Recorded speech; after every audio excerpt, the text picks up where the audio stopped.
Bakit ba ang ingay mo, Chloe? Ano ba nangyari sa'yo? Bakit relax na relax kayo dyan? Natataranta na nga ako eh! Hindi man na ba kayo kinakabahan? Ngayon darating yung weirdong babae, hindi ba? Ano ka mo? Oo nga pala, no? Meron lang sana kung isang maliit na pabor sa inyong apat. Mukhang seryoso po yata yan ah. Ganun na nga. Parating ang pamangkin kong babae at dito na siya titira. Talaga po? Makakasama namin siya? At pagkatapos po, Gusto ko sana, tulungan niyo ako na gawin siyang isang napakaganda at ganap na dalaga para sa ikabubuti niya. seryoso ba kayo? Bakit naman namin gagawin yon? Kung sakasakaling magtagumpay kayong baguhin ang pamangkin ko bilang isang tunay na dalaga, hindi ko na kayo sisingilin pa ng renta dito sa mansyon ko. Ha? Totoo po? Sigurado po ba kayo dyan, ha? Sa isang kondisyon. Pag hindi kayo nagtagumpay, sisingilin ko kayo ng triple. Tinatanggap na po namin. Mabuti kung ganun. Wala na pala akong iintindihin, kaya aalis na ako. Aalis na kayo? Anong ibig niyo sabihin?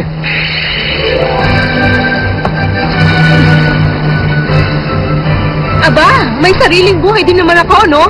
Kailangan ko rin magpakasaya. Ibang klase rin to si Auntie. Naglalakbay muna ako sa buong mundo. Baka sakaling makahanap na ako ng lalaking mapapangasawa ko. Kayo nang bahala kay Suna ko. Adios, amigos! Lagot tayo nito. Ano na ngayon ang gagawin natin yan? Masyado kang high blood, easy ka lang. Oh? Baka nakakalimutan mo na nandito naman si Loverboy Ranmaru. Tama ka, Yuki. Expert yata ako pagdating dyan. Sigurado akong hindi natin mabibigo si Auntie dahil sa husay at kagwapuhan nating apat. Kaya wala kayong dapat alalahanin. Pero paano natin siya makakainin dito? Ano ka ba? Sa tingin di ba marunong man lang magluto yung suna ko na yun?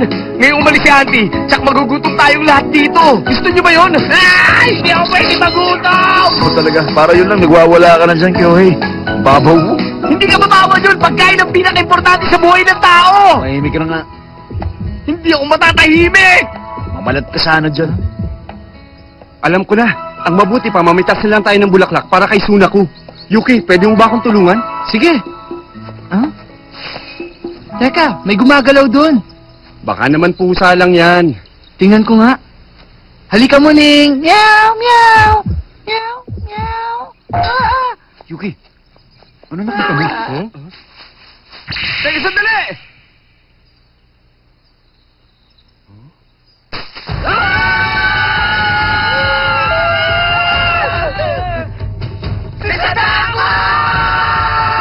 Sandali! Hindi siya si Sadako! Ano ba kayo? Tingnan nyo!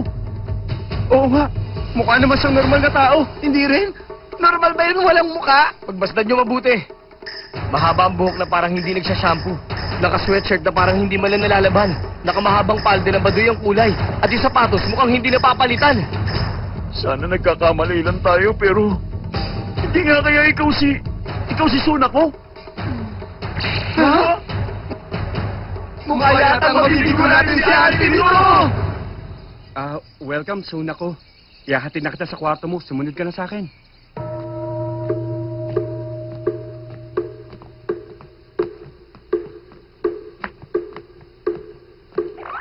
Siya nga pala.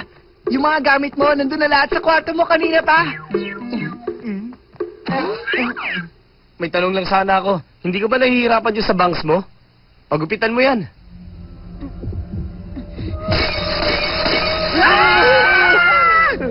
Tumahimik kayo. Ano ka mo? Huwag na huwag niyo akong pakikialaman, kundi magsisisi kayo. Hinahamon mo ba kami, ha? Tama na mo pa ng patulan! Natatakot ako sa kanya. Ayoko na. Ay, ka lang lalaki sa tapang. Tumas ka rito! Sabi ko eh! Hindi kita urungan! Sabi ko na nga ba ganito ang dadatnan ko.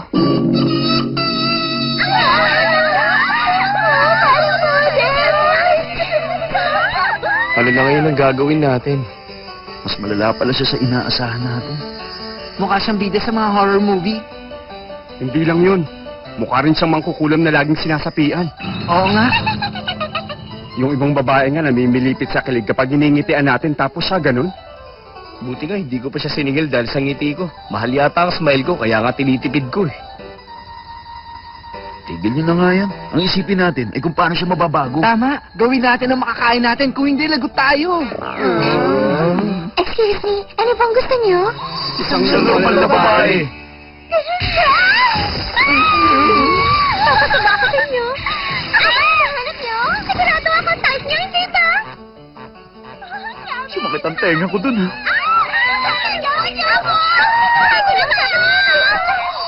My girls, easy lang. Magkikita pa tayo ulit. Ikaw talaga, napaka-playboy mo. Wala namang masama kung i-date ko ang isa sa kanila. Hiroshi, bakit? Sagutin mo ako. Bakit kailangan ko pang tumira sa ganitong klaseng mansyon? Sunako? Baka nagugutom ka na. Dinalhan ka namin ng pagkain. Kumain ka muna, Sunako.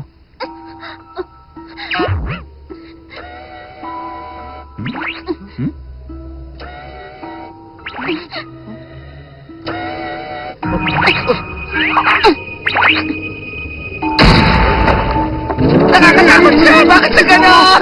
Sinasabihan na naman! Hoy, Joey! Huwag ka magtago dyan, pwede? Ikaw mismo magtanong sa kanya kung marunong siya magluto. Ayoko nga, nakakatakot siyang kausap eh. Ano? Akala ko ba matapang ka?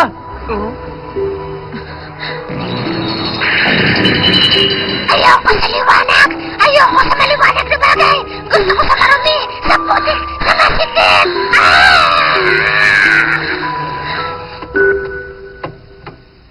Ang hirap kumilos pag palagi siyang ganyan. Nasira tuloy lahat ng mga plano ko. Bakit naman?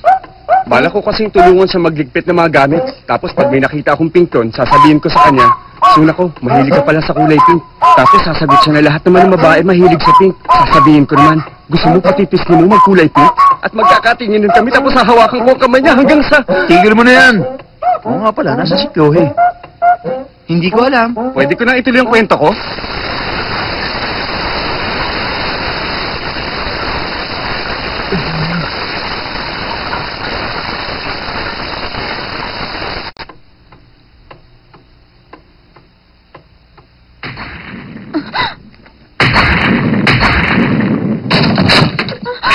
Tula ko!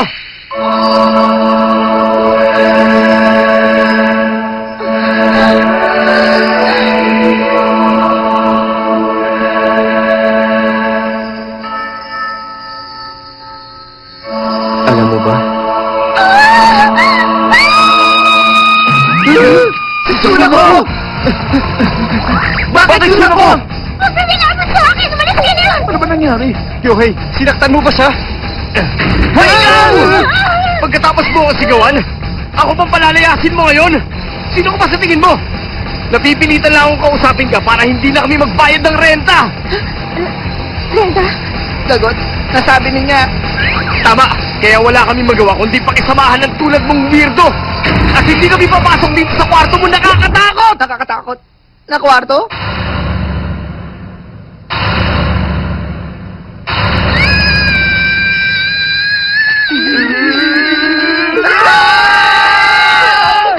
Sabihin mo nga, takot ka ba sa mga lalaki?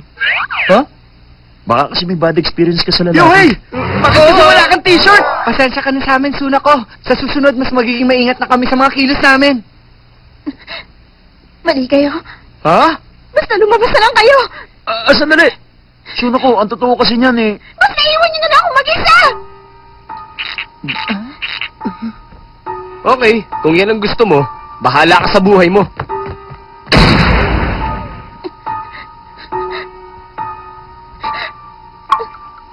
Oo na. Hindi ko ikakailang gwapong isang yun. Ang hirap tumira sa isang bahay kasama ng mga lalaking yun. Sige! Huwag ka magpapahuli sa akin! Magdalagot ka! Pinasan mo ang takbo! Paano na yun, Kyohei? Ang daldal mo naman kasi. Oo nga, pag nalaman to ni Auntie, triple na ang babayaran nating renta. Teka, bakit ako lang sinisisi nyo ngayon? Napakaikli kasi ng pasensya mo eh. Hindi ko akalaing may mga ganyan pa palang klase ng babae dito sa mundo. Ang weird niya, ang hirap ng pakisamahan. Susuko na ba tayo?